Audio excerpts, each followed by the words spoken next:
Are you tired of just anybody being able to walk into your super secret base because you don't have a door? Do you not want to have a super obvious button showing off the entrance to your super secret door? Do you want a door that can only be opened when you hold a very specific item in your hand? Well, look no further, my friends. This is the video for you. Ladies and gentlemen, the Doorse.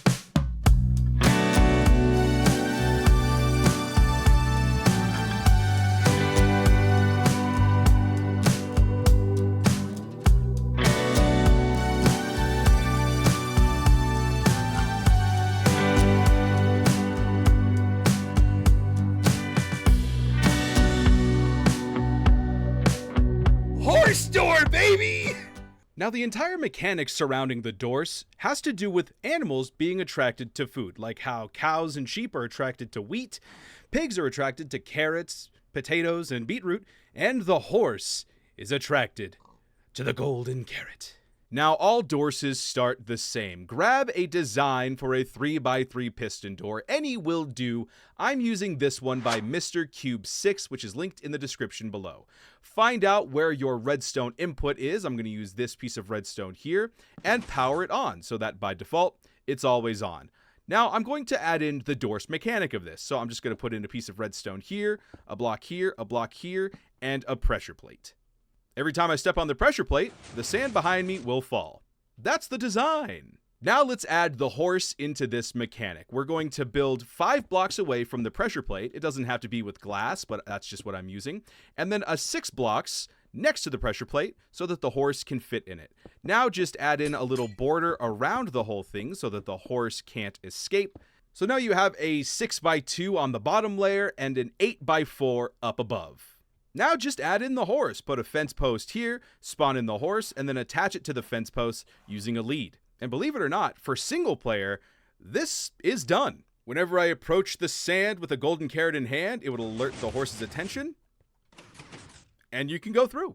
Now, while most of the time this is foolproof, for multiplayer, sometimes the horse will go over the pressure plate repeatedly, causing this to break. So here's a quick fix for multiplayer.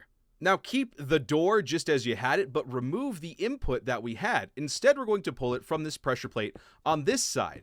Have a 2x4 area of blocks with redstone here and here, and comparator here and here. This is called a pulse extender, and basically, no matter how many times the horse steps on this device, it's not going to spam it because the redstone is still technically going over here. Now we'll take our redstone output from this piece of dust right here. So let's connect it up to our door here, add in a block here, turn the door on with a torch, and just add in a piece of redstone dust here.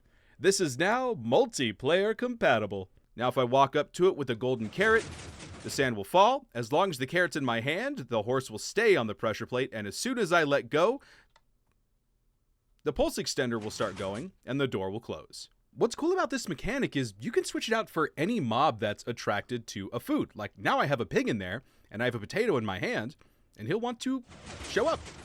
What's so cool about the Doorse is that you're probably going to have golden carrots in your inventory anyway. But with all of the new custom models that people have been adding into their worlds, you could really make it whatever you want it to be. You could make a custom model for a key and then tie it to a potato so that really nobody's going to know what your next move will be. Attach your Doorse to a note block to make sounds when you approach your door.